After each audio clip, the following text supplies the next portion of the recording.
buy some food, but I don't understand this language. I mean, there is no English translation. I went shopping and bought these things. Everything cost me about 2.5 euros, which is not much, especially if I consider that. And I also wanted to show you my apartment.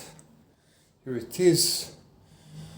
It is very near center and it cost me only 18 euros, which is not much. And it has also shared bathroom and a kitchen. Yeah, so this is the reception. So this is a kitchen, so I have everything. I decided to take a walk through the city center and I had a very interesting scene. So some guy approached me and he asked me if I'm Illuminati. I said that I'm not. Pro-Western guy, and then I said Slava Ukraini, which means glory to Ukraine.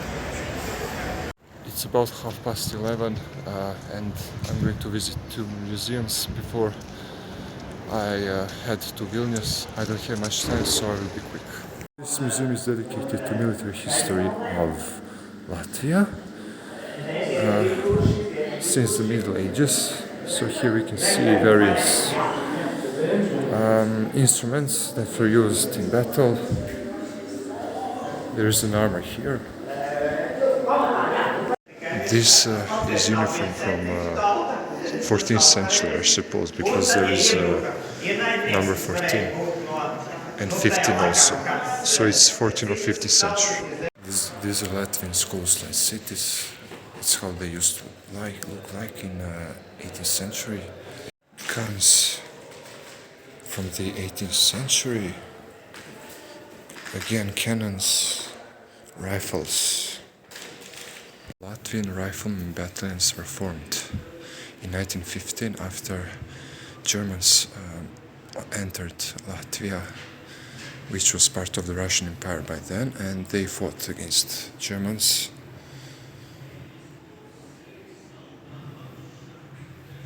Their uniform.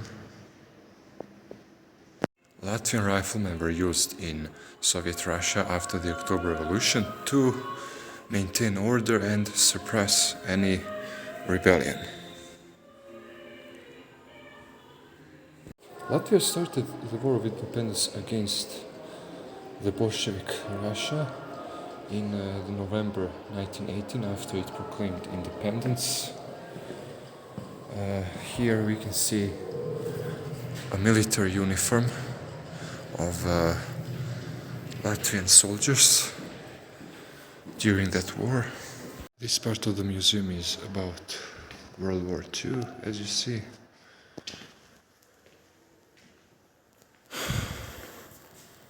According to this text that I read, it was actually formed by a force, which means that many people didn't want to volunteer, but Germans just made them. Latvian SS insignias and their military equipment. And the last museum in Latvia that I'm going to visit is the Museum of Occupation. It's about the occupation during the World War II by Soviets and Nazis. Soviet deportations of Latvians after the occupation. And as you see, thousands of people were sent to gulags in Siberia with no reason.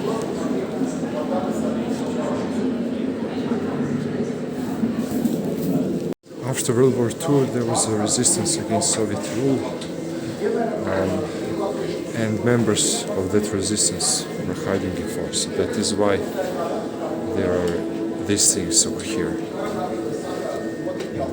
So, people who were sent to gulags, the concentration camps in Siberia, were wearing these masks. They were starving. There was no medicine and medical personnel, so That was just a horrible experience for Latvian political prisoners. Some of prisoners of war after the World War II went to Sweden, but unfortunately they were extradited to the Soviet Union. This is a great poster because it shows the attitude of Latvians. They are not pro-Nazis, how they are perceived here in Serbia and in other countries. I think that this is the truth.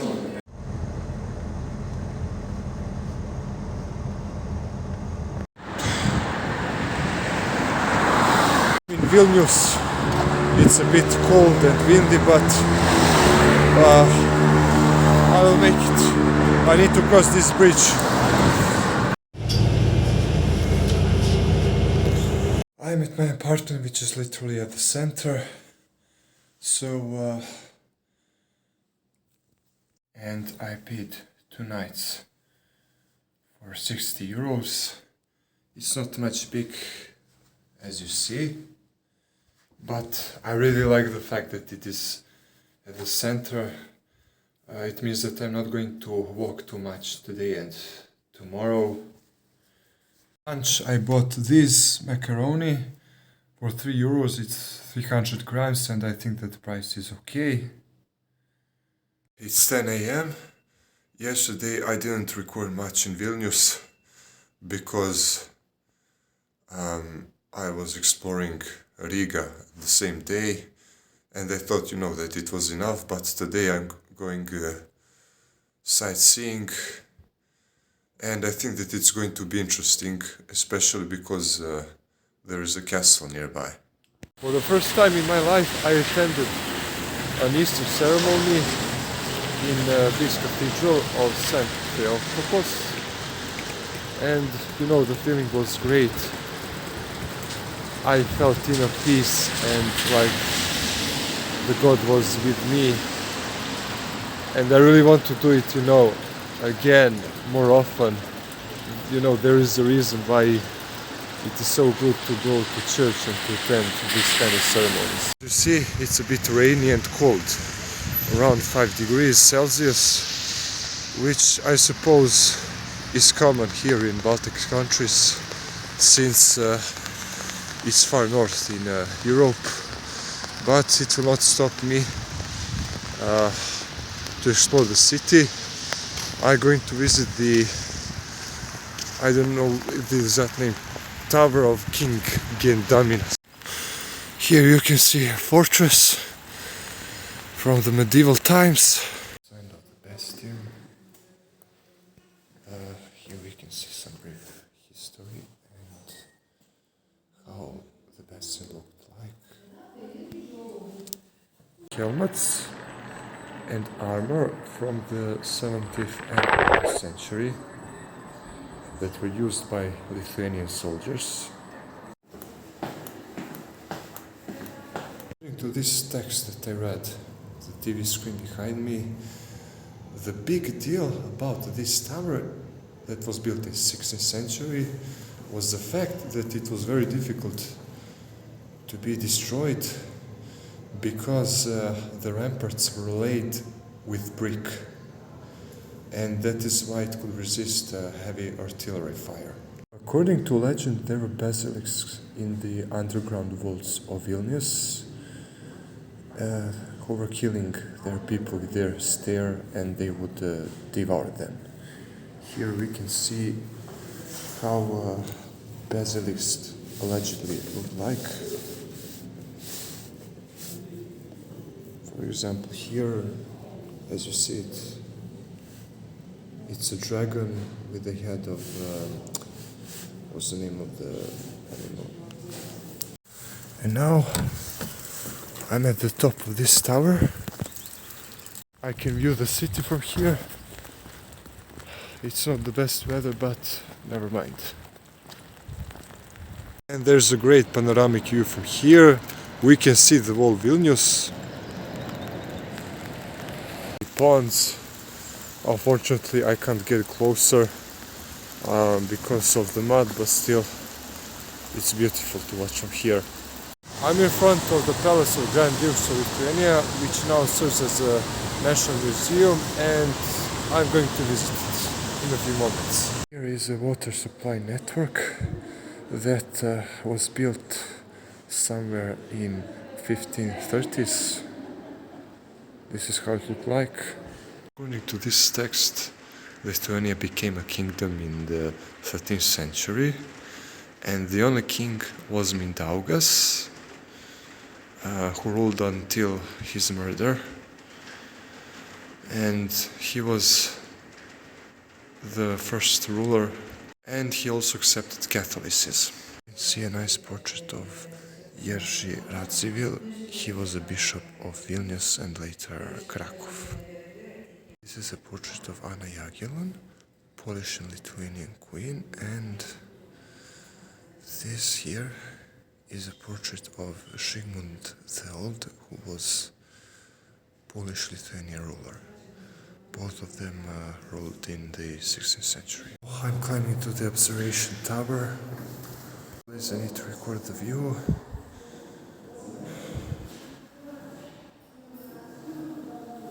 One of the highlights of this exploration is the reconstructed crown of the Grand Duke of Lithuania.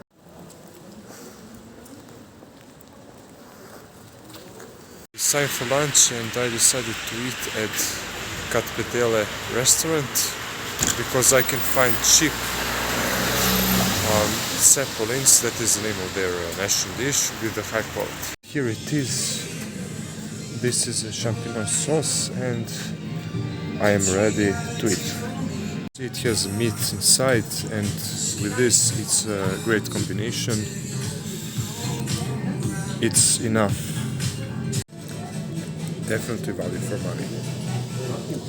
I'm finally going to visit the Gediminas Tower, which is above me.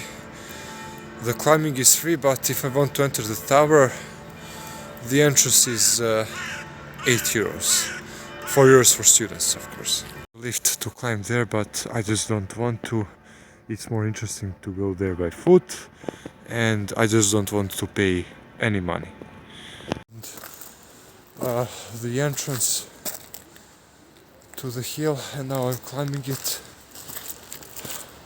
It will take some time, but I have energy. Look how high I am now. I still have a lot.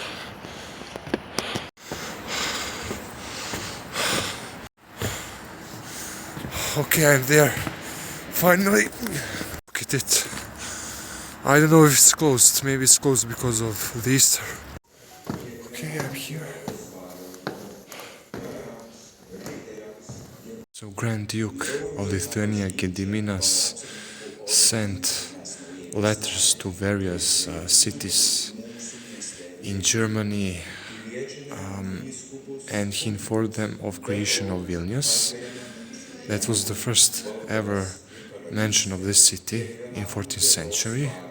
There's another staircase that is leading even higher. Here is the reconstruction of the higher castle in Vilnius and the city itself. It is how it used to look like a long time ago.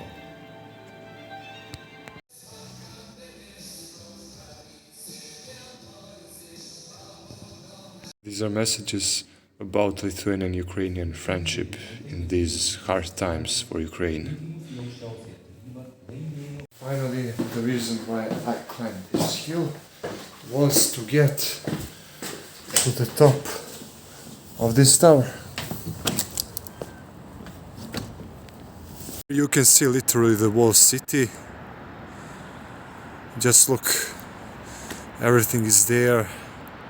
The river, the landmarks. I like this sign. Good thing that this hotel in Riga is literally at the center, like the one in Vilnius. Apartment in Riga. This is how it looks like. But the best thing is location and the view. Because from up here I can see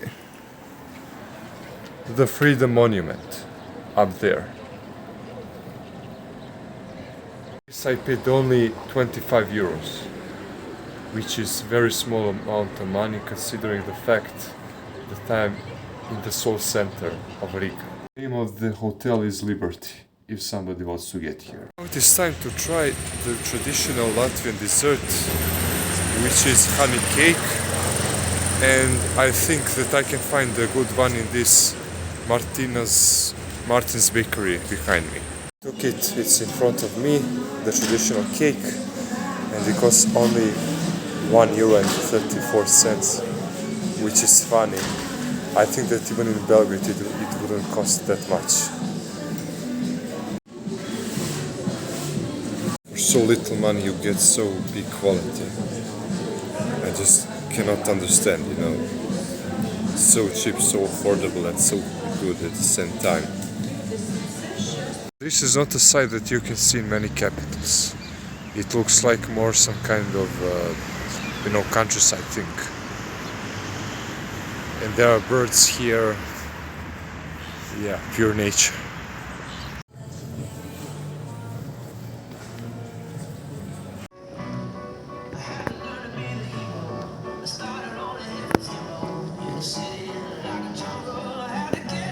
So many people and most of the nightclubs are closed, but I know one that it isn't, so I'm going to check it. Here it is, Friends nightclub. Not so many people here, so I decided not to stay so long. I just wanted to see how the place looks like.